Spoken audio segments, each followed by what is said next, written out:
Thank you so much for coming out tonight on this Friday afternoon or evening. My name is Jelka. I'm a bookseller here with Oblong Books, and it's my pleasure to host tonight's event. Before we start, I would like to give you a few housekeeping notes, announcements.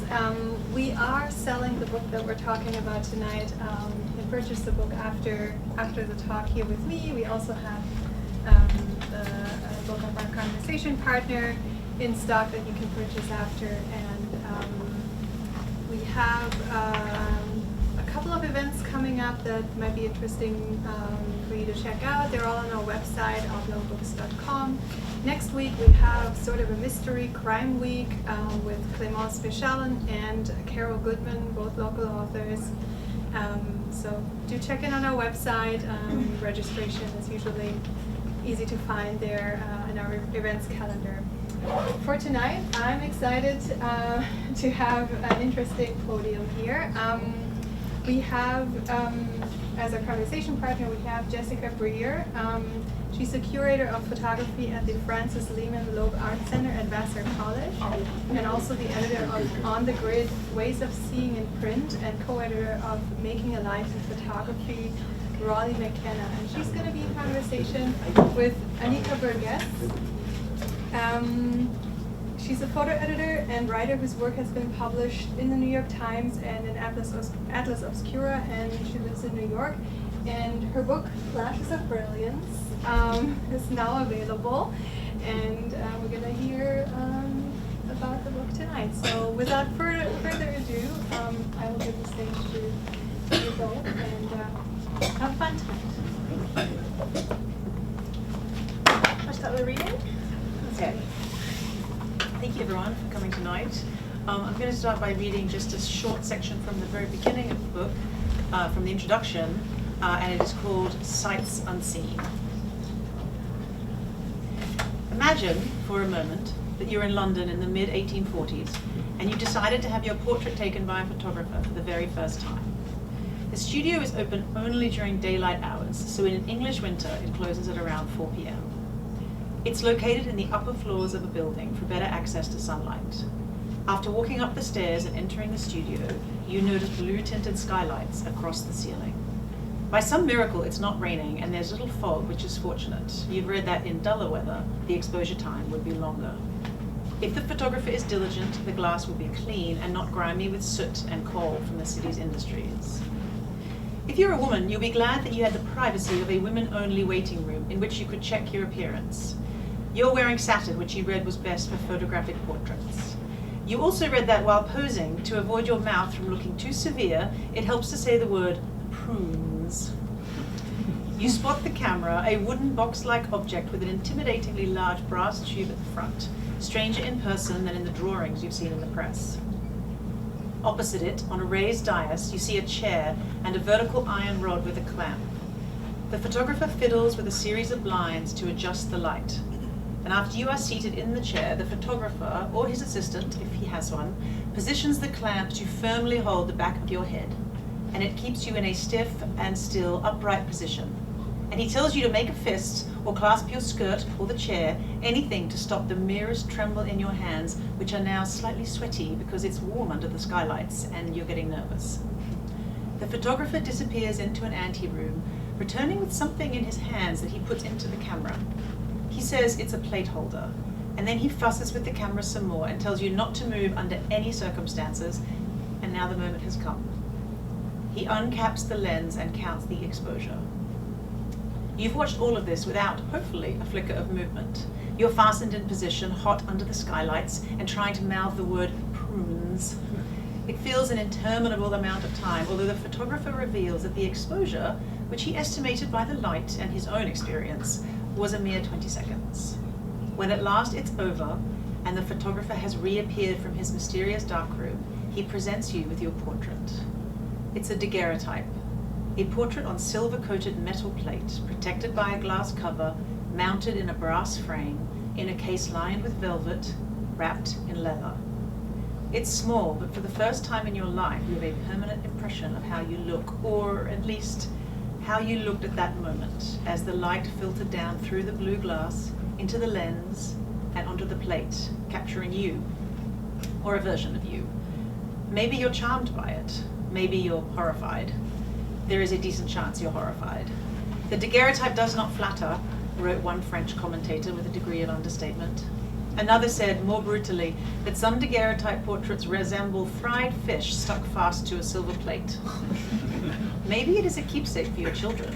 You don't have any photographs of your own parents. No one does. Their faces only exist in your memory unless you could afford a painted portrait. Even then, a painting is subjective, more flattering than accurate, whereas this new daguerreotype process is said to be an imprint of nature, drawn by the sun itself. What you're now holding in your hands is the first photographic record of you, conjured up by a camera, chemicals, and light. Thank you. So that was the introduction, or part of the introduction. I love that we're starting with you giving a reading, because it really just throws you right into the kind of narrative of this book. I've personally read a lot of historical books about photography, about this period, but so seldom do people actually capture the kind of wildness of this moment and these practices. And I love that you really sort of bring that out. Thank you. So I'm so glad that we started there. Great. I'm so pleased to hear that. Because it really was a kind of like Wild West, right? And that's really what the book is about, right? It is. So much play and experimentation and risk-taking and all of these things that are not in any way kind of sanitized. Absolutely. Right? And most of them are without regard for one's own physical safety. I have to add that as well. Yeah. And the reason I wanted to start with this idea of what it was like to get your portrait taken for the first time ever was to really capture the excitement that came with photography, and also to kind of as a counterpoint to, I think, what is a common perception, which is if you see an old portrait or a landscape or a photograph from the earliest days of photography, it might feel a little stuffy, and you might therefore associate that maybe it was also kind of a boring time. And as you were saying, it really wasn't. And that's the whole, one of the major themes of the book is all the daring, exciting, slightly dangerous experiments that took place in these early years of photography.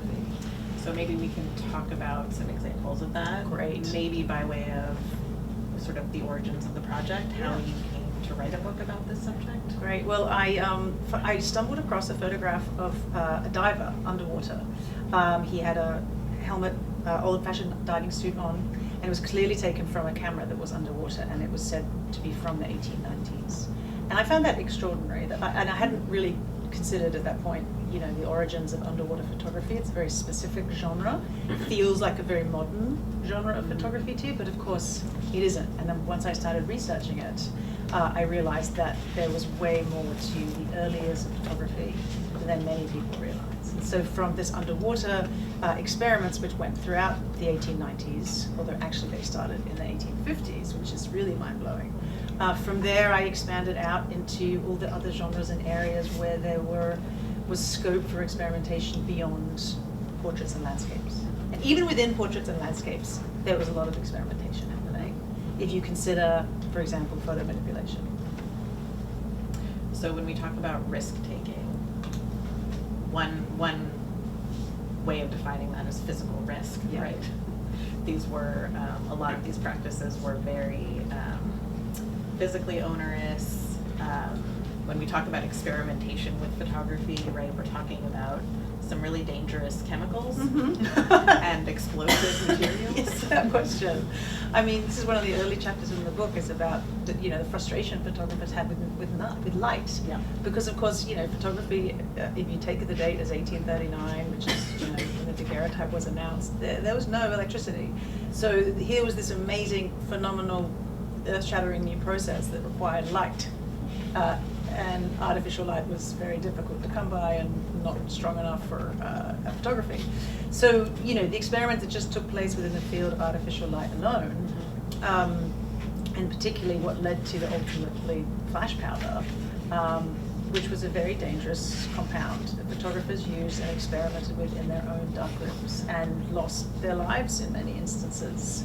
And what's remarkable to me is after flash powder sort of became in use, despite the dangers, it remained in use for 40 years. And it was a long time because people still wanted to be able to take photographs, in the dark, at night, underwater, not underwater, in a cave, basically anywhere they could.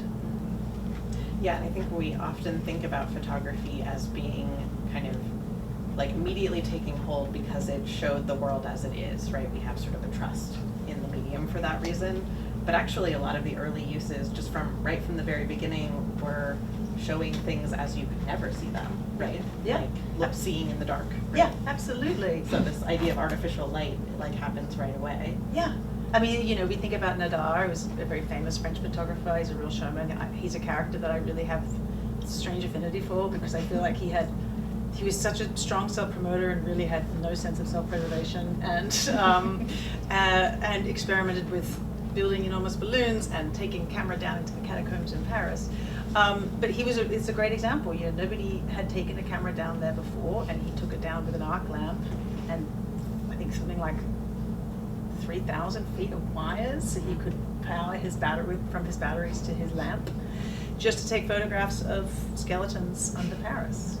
And you know, why not do it? I mean, this is what I also love, this idea of here is this new medium, let's try to stretch it in new ways. That's what I really enjoy about this. And I think, you know, even if we're thinking about a portrait, and again, which is what I was hoping would be captured by the part that I read, even getting a portrait taken, the photographer was dealing with a lot of chemicals in the darkroom. I mean, daguerreotype involved mercury, right? The wet collodion process involved gun cotton and ether. It continued on for 60 years. To the point in which, you know, at a certain time, photojournals published what they called a handy table of anecdotes. So should you accidentally swallow whatever was in your darkroom, let's name it hydrochloric acid, ammonia, cyanide, there was sort of a table of remedies of what you could take to hopefully counteract the lethal effects.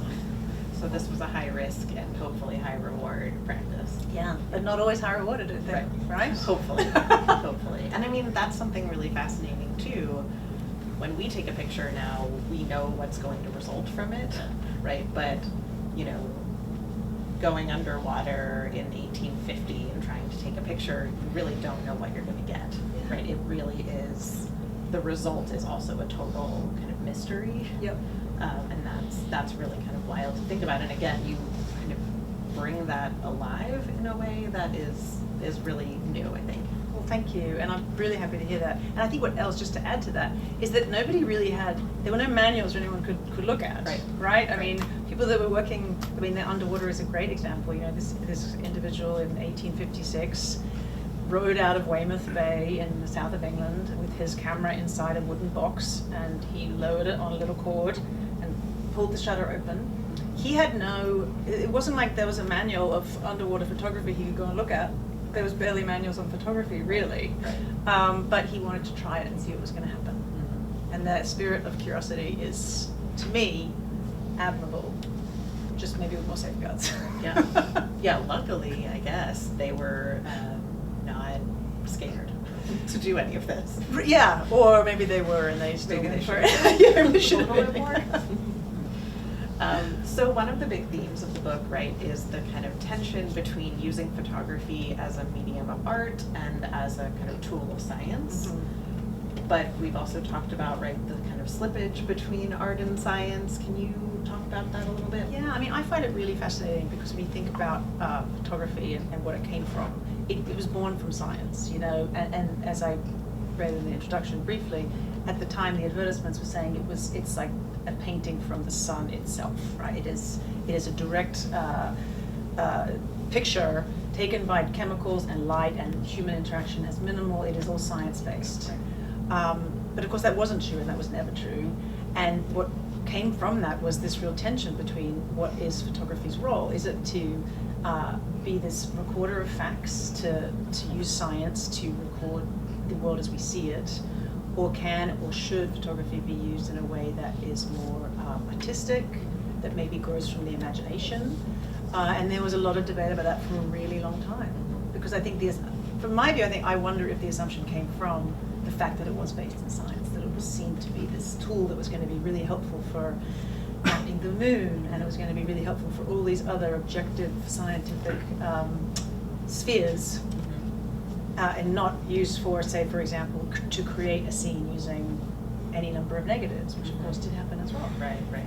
But that tension is really built in, right? There are all these different characters inventing different technologies at the same time, right? And you kind of lay out this array of characters, right? And some were scientists, were like coming from the scientific world, and others were very much not, right? Daguerre was coming from the world of theater. Yeah. He was an illusionist, right? He was very much about creating images that certainly weren't made by nature or evidence of something that clearly exists, right? So all of that is kind of built in. Yeah, it's true. It really is. And even if you think about, and I think I use this example in the book of a picture of a boulevard in Paris, it's Boulevard du Temple, where Daguerre took this image of this street, this wide, beautiful boulevard in Paris, and it appears deserted. And you're thinking it must have been taken, maybe it was early in the morning. Why is there no? Or maybe it was people had left town. It's like a ghost town. Of course, it wasn't. It was actually an incredibly busy street in Paris at the time. But the exposure was so long, it couldn't capture any of the motion that was happening. And if you look very carefully, you can see one figure of a man who was having his shoe shined. He was the only person that was still for the exposure. So even then, I feel like there was this tension, like you were saying, between ostensibly this is a street scene, we can take it as fact, it's showing a direct picture of what Paris looked like, here's the street, but actually it's not fully Not accurate. at all. It's nothing like what the street really was. Yeah, yeah. And of course in black and white as well. I mean, it's not also reflecting the world. Right, right. So right away, photography is kind of its own language of looking at the world. Yes, Right. absolutely. And a language that I think, it's a great metaphor. I think that as a language that people were figuring out how to learn as they were doing it. Exactly. Yeah. It's like they were figuring it out as they were trying to speak it. Yeah. And that really came through in my research too. When you read the photojournals of the era, there's a lot of very spirited debates going on. A lot of very passionate opinions about what this new form should do, could do, and how to use it. So maybe we should talk a little more about your research and your sources, kind of how this came together in the research. Yeah. So read a lot. My eyesight got worse. Your prescription changed dramatically. 19th century journals have very small text. So yeah, I'm obviously reading widely from books that were written recently, but really delving into these journals that really started to come to life from sort of the 1840s onwards. And fortunately for me, because I was working on this in the early days of COVID, many of them are scanned and available online, accessible through the New York Public Library. And so it was through those journals that I really started to get a sense of the personalities, get a sense of the experimentation that was going on, and oftentimes just lose hours of a day. Sometimes it was hard to stop because it was entertaining. And again, I think that kind of maybe flips an expectation you might have of photographic journals in the 19th century. I'm not saying they were all riveting reading, but many of them were really fun, and there's gossip sections and chit-chat sections, and one very polemical editor who got sued for libel because he disparaged one of his colleagues and alleged that he had basically taken a kickback for a photo contest. So the research was very So much gossip. So much gossip. So the research sort of encompassed those two sides of things, because I really felt like by going into those primary sources, and really reading what people were writing in about and talking about was a way to help further bring the material to life. Did you go in thinking you were going to write this kind of very encompassing history? Like what were you thinking the project was going to be when you started to work on it? Or was it just suddenly I'm writing this? That's interesting. I think it started with more of the physical world. So I started with underwater, and then I went to aerial, and then I started thinking about light and artificial light. And then I started thinking about the moon, or general astronomy. So that was all very physical, and then from there it kind of grew into, and that actually has ended up being the sort of first part of the book. And from there it kind of grew into thinking about also it from less about the physical space and more about the science space, so how photography impacted medicine and movement and led to motion pictures. And then of course the sort of social aspect of it as well is in here, in terms of the format of photographs, looking at very small photographs that you could use to hide explicit imagery or used to hide codes, to things like surveillance. So it definitely started grounded in the physical world, and then it just sort of expanded out. And then the question was how to sort of harness those different areas into sections and sort of thematize it somewhat. Which I hope, comes through in the book. I hope there's a sense that, there are obviously many histories of photography. And this one is one that I really wanted to write because I just wanted to make, to really highlight that it was exciting and there was a lot happening. Mm-hmm. And I think it's fair to say every photographic genre we consider to be contemporary. I mean, street photography, set underwater photography, street photography, I mean, you name it, it started in the 19th century. Yeah, which is really unbelievable. Yes. In a way. Yeah. Right. It is. Yeah. Especially street photography, I think, and especially that has had such a resurgence with iPhones, right? Like I feel like that idea of photographing somebody on the street really had a resurgence in like the 2010s. Yeah. Oh, I feel like even talking about street photography feels a little bit antiquated now. Yes, you're right. Like street photography, what we're saying is like just photography of anything Yep, in the world. yes, exactly. Right. But that was such a genre in the 20th century because not everybody was a photographer. Right now, of course, we all are. We all are. And Yeah. we have actually quite good, cameras in our pockets. Yeah. But that was a genre that was cultivated in the 20th century. But you're right, it's much older than that, and Yeah. it has a longer history. It certainly there, does. which is intertwined with all these different things. I mean, that's kind of the ambition of this project, is that it really shows how photography changed everything, which I absolutely believe is true, and that all of those things were intertwined and not kind of separate lanes.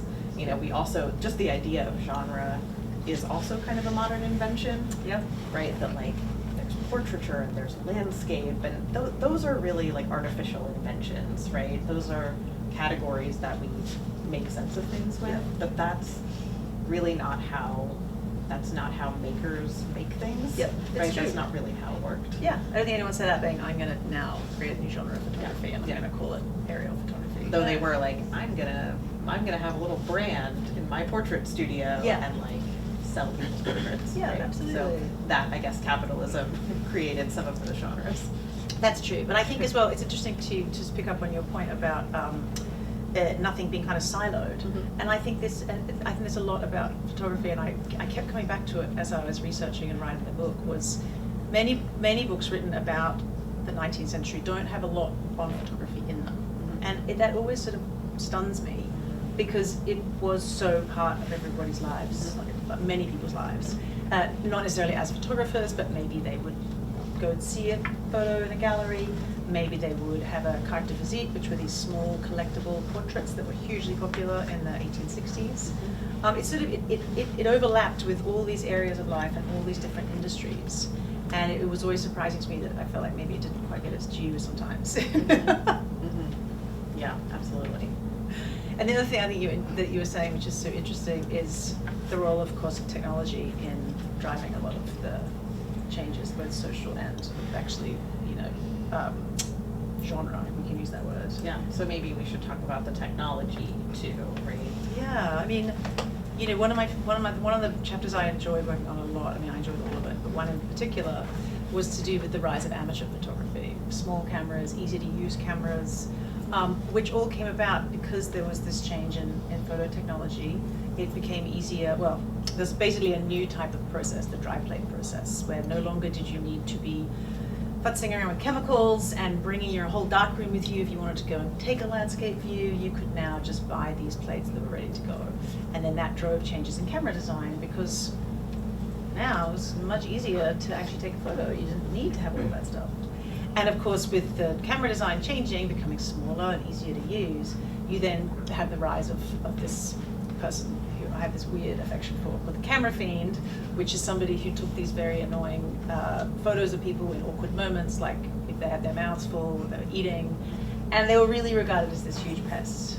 And they were. I think I probably just like the name more than the reality of a camera fiend. But that would not have come about, and all the stuff that it led to, including, for example, by the end of the 1890s, at least one publication had a page that was called caught unawares, and it was these like candid photographs of celebrities, which is very much like the tabloids we know today. None of that would have happened without that one technological change. So I think it's interesting to think about how the science influences the social and vice versa. Absolutely. Yeah, and you also think about the way that kind of one use of photography sort of accidentally influences another, right? Yeah, I think that's true too. So the technology is kind of used in a way that is not originally intended, right? Yeah. I mean, I think, we saw that, and actually in that same chapter, dealing with amateur photography and small, easy-to-use cameras, that really is kind of what eventually led to surveillance, because and in the UK, and this is just astonishing to me, in England, the first kind of group to be subject to government photo surveillance were suffragists. And the person that they hired to do that was someone who had already used a hidden camera, a small hidden camera. He used it in a courtroom to photograph suffragists on trial. And then the technology that enabled him to then take more clandestine photos of suffragists in prison was the telephoto lens. And up until that point, I mean, it was new, but it had been used for the 1912 Olympics. It had been used to photograph game, or birds. This was the purpose, and then of course it was repurposed for this whole other, really disconcerting at the minimum use. Nefarious. Nefarious use against imprisoned suffragists. Yeah. And that was all coming about because they wanted to be able to identify the suffragists if they saw them out of prison. And that's a really good example of how the technology gets used in a way that was definitely unintended. Right. Yeah. So were there, in the research that you did, were there things that you found, well, you mentioned the camera feed, like were there other, maybe that was your least favorite, but were there kind of favorite characters that you came across, or people that you kind of went down a rabbit hole and became fascinated by? Definitely. I mean, I certainly did with Thomas Sutton. So he was the individual I mentioned briefly earlier, who was this editor of a photojournal for a long time, who's angry about lots of things. And I think the reason I went down a rabbit hole with him was because he was so opinionated. And at this point, photography was obviously still pretty new. He had become a photographer. He was involved in some of the earliest experiments in color photography. And he also edited this journal in which he was really opinionated about things. And so I kept seeing his name pop up, and it kind of became like a little character that I would look forward to finding out about what he was doing. So he was definitely a character. And then of course, I am really interested in Louis Boutin, who was the French marine biologist who did the underwater photography experiments. And he is fascinating to me, mostly because he did it sort of in his spare time. I mean, he was working at the Arago laboratory in the Mediterranean as a lecturer, and so his underwater experiments was really something he was sort of doing outside of that, which I find admirable. Yeah, it's pretty incredible. That was a hobby. It was a hobby, yeah. Yeah.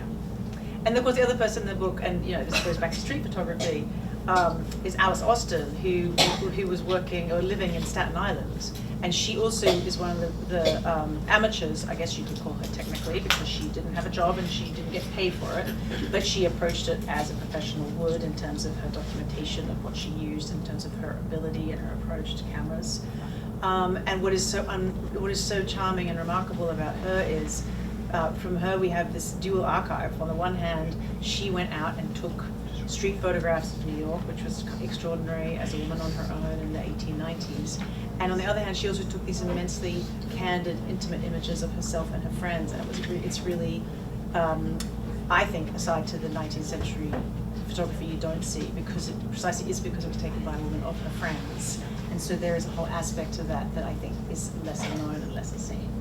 She's a really fascinating person. She is, right? Yeah, she's amazing. You can visit the Alice Austin house on Staten Island still. Yep. And it's been kind of revitalized in a lot of ways recently. Yep. Right? And actually, the history of her as a queer figure has also been kind of re-examined, which has been really wonderful. Yeah, and what's extraordinary to me too is how her archive was nearly lost. Yeah. I mean, you know, without wanting to sort of sidetrack us away from 19th century photography, she did, you know, her archive was sort of kept, she lost a lot of money, all her thousands and thousands of negatives seemed to be lost and then actually were unearthed in the Staten Island Historical Society. And so it's really, it's all the more remarkable that we now have them and can enjoy them. Yeah, absolutely. Yeah.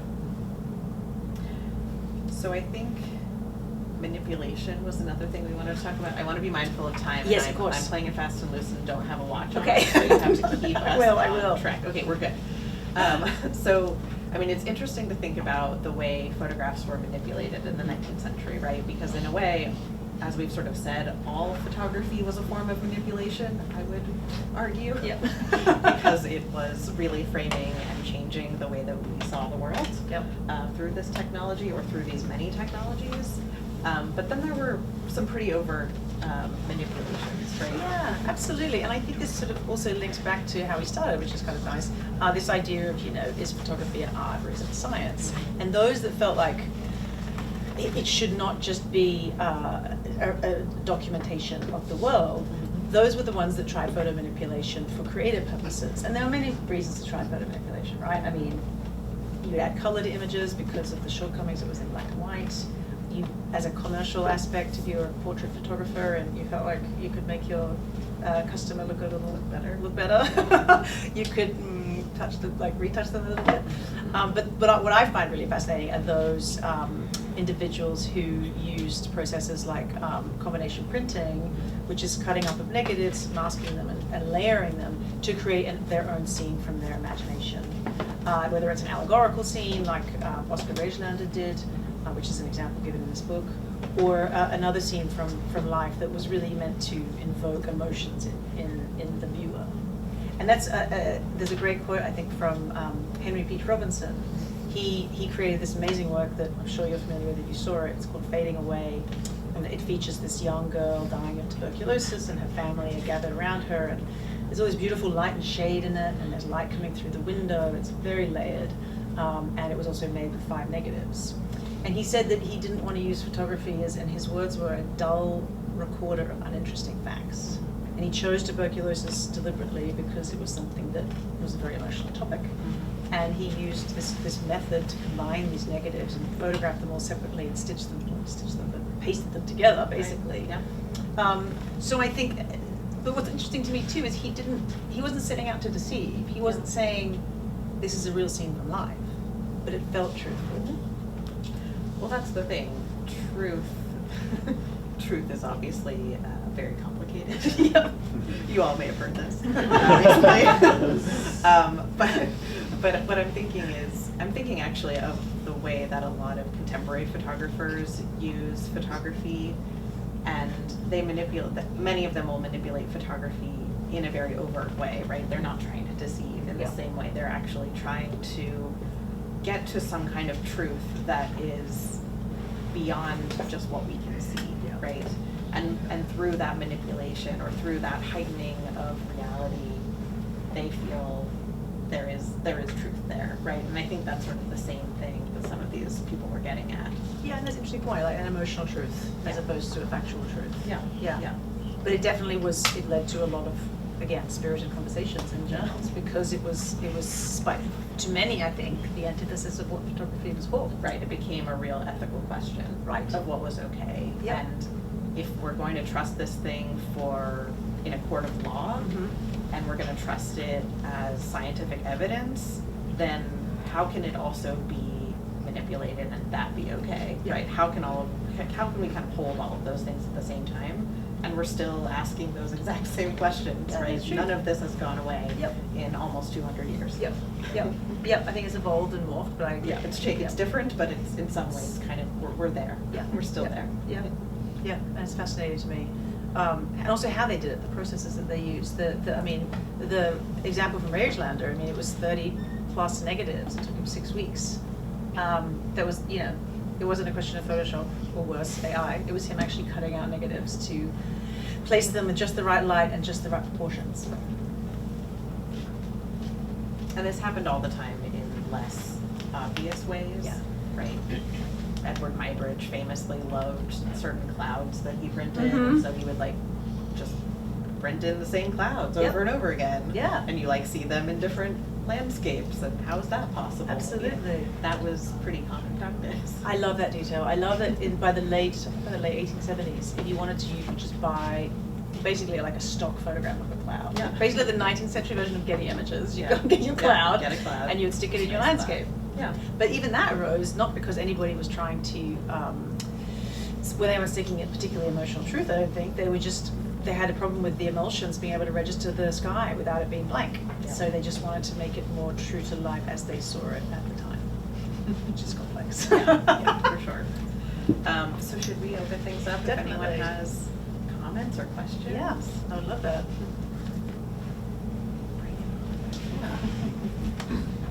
Hi. Yes. In your book, do you get into the 19th century fad for so-called spirit photography?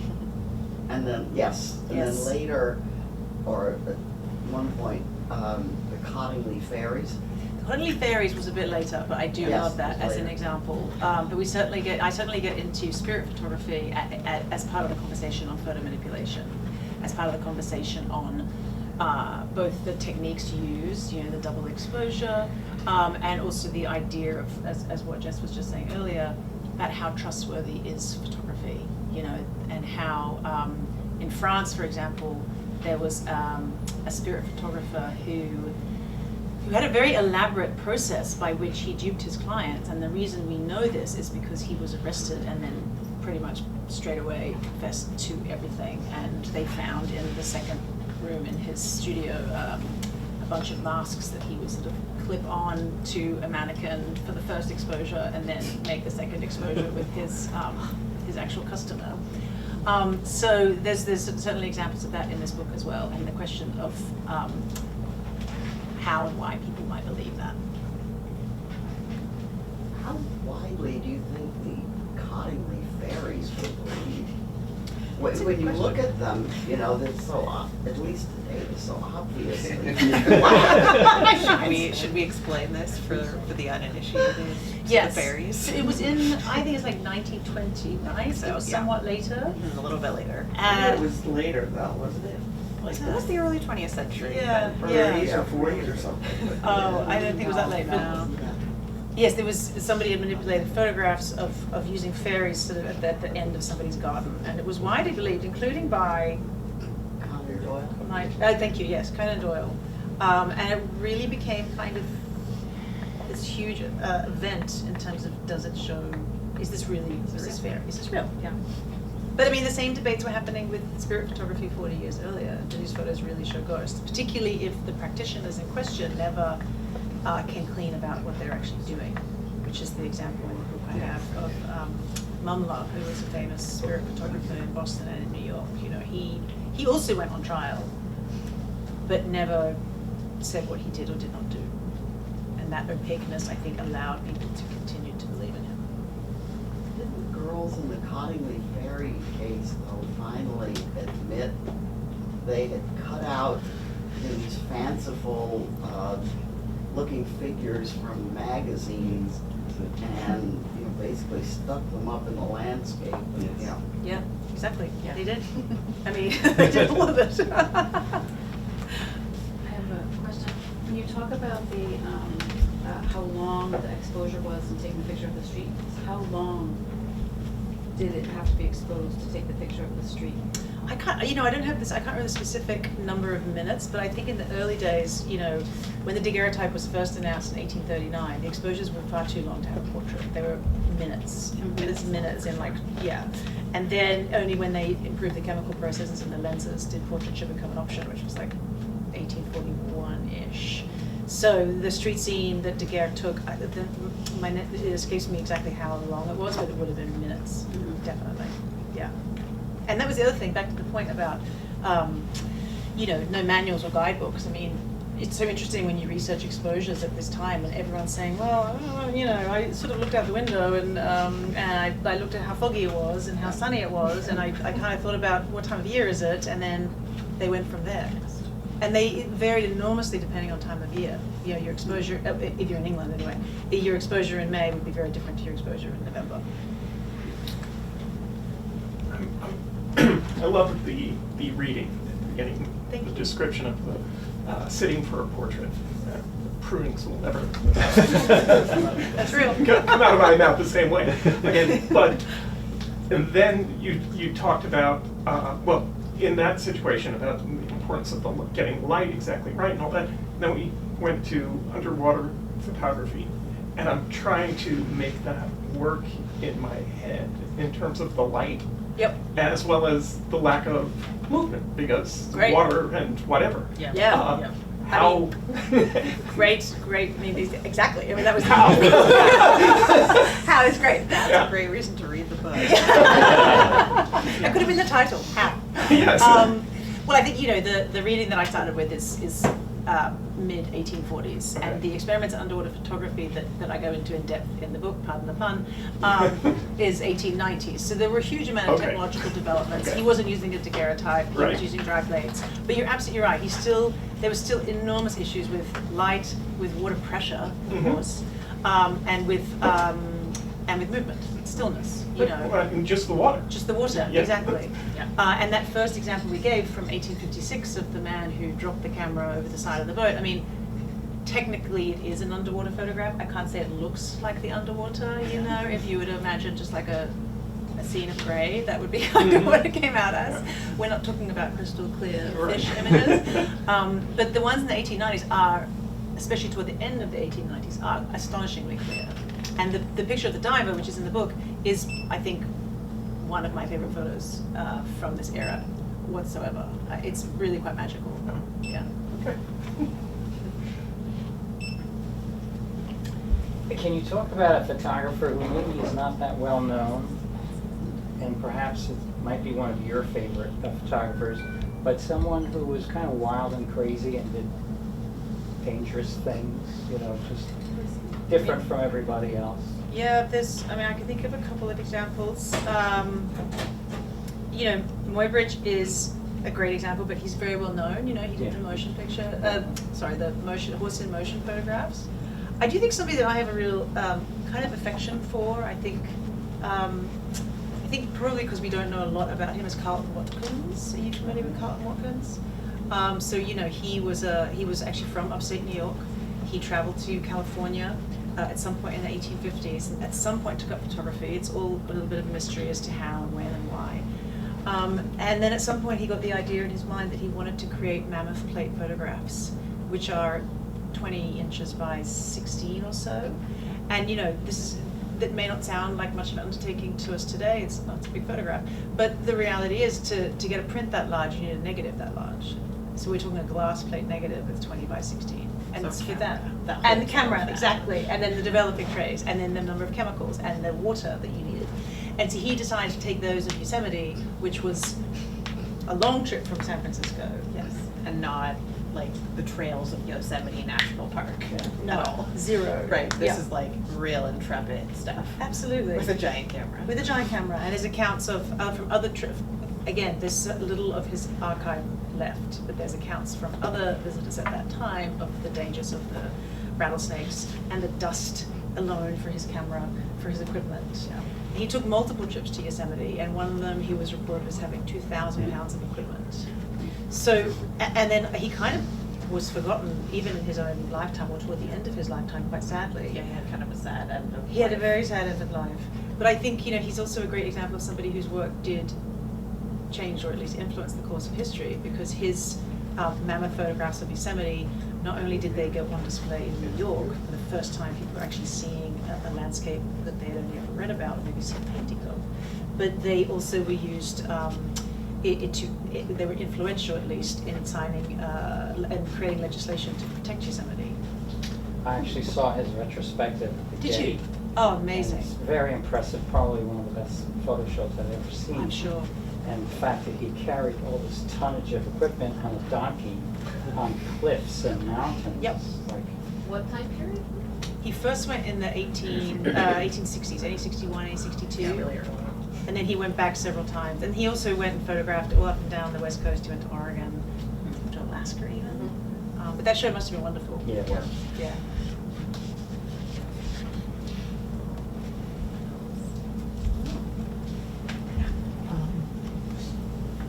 one thing that occurs to me is that this original period of photography coincided with what they call the golden age of book illustrations, where alongside photographs, they developed all kinds of new methods of printing and lithographs and then color lithographs and so on. And people were made sort of nervous by that, just overwhelmed by the sheer number and variety of images that were suddenly available. How did that work in connection with photography?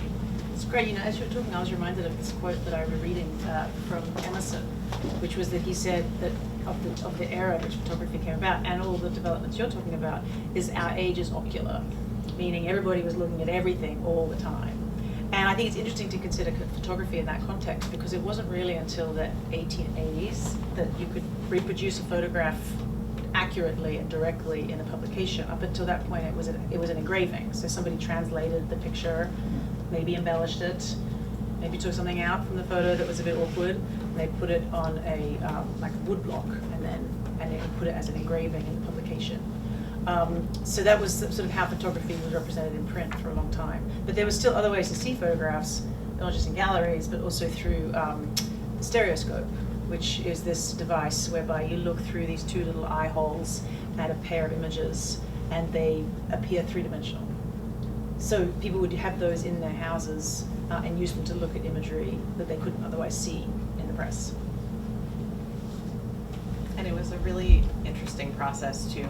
I think one of the myths of this period is that as soon as photography was invented, it immediately was the thing that everybody trusted, and it replaced sketch reporting and these things, and that really wasn't the case.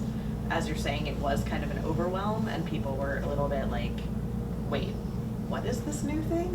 It really was very jarring to a lot of people at first, and it looked very weird in print at first, and it took time to kind of get used to it. So it was a real mix of seeing, engravings in the newspaper, but also some photography and a whole sort of mix of different kinds of images. Yeah. What was the actual chemicals that for the early flash bulbs? Oh, the early, the flash powder? Powder, yeah. What It was it? usually, I'm on the spot, I forget them, powdered magnesium, and then it depended on the formula. So they were always a little bit opaque about the formulas, especially the manufacturers. They would say that they were safe, but they weren't really safe. I think it was potassium chloride, and I can't remember what the third one is now, it's coming to me. But they're all basically pyrotechnic chemicals. These are all things that would go into fireworks. Extremely dangerous. And they were doing this, gunpowder. indoors. No gunpowder, although there was gun cotton in the wet collodion emulsion. So wet collodion was a combination of gun cotton, ether, and alcohol. And there was accounts of people who, employees of collodion manufacturers who would be packing gun cotton into a case and it just exploding and killing them or taking the front of the building off. I mean, there's a lot of pyrotechnics involved. On that note. Yeah. Another Not bombshell. Do you think this history of photography can tell us about the reception and potential of recent technologies such as cell phones and the internet? I think we have the same fear of being overwhelmed, and it's because people have just felt that before. It doesn't mean that our fear might not be justified and might not be warranted. That's a really good point. I think, and the one thing that, as I was working on this book, the one thing that I found was I found a renewed appreciation for photography. I think we are saturated with images today, I mean, without question, not just on our phones, but on social media. And so, and it feels to me like it's so easy to take a photograph, there's not, oftentimes not consideration and thought and that goes into the process of it. And so for me, I think this book might be a way to kind of hit pause on what we see now, all the saturation of imagery, and really appreciate what has come before and how difficult it was to do it, and all the advances and strides that have taken us to where we are today. And I think a lot of it also, it is interesting to consider the debates about AI images that are going on today as well, which I think is concerning for a lot of people, myself included, and how that relates to the early days of manipulation and the debates about that nearly 200 years ago.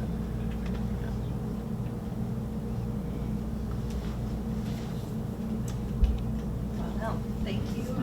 Oh, thank you.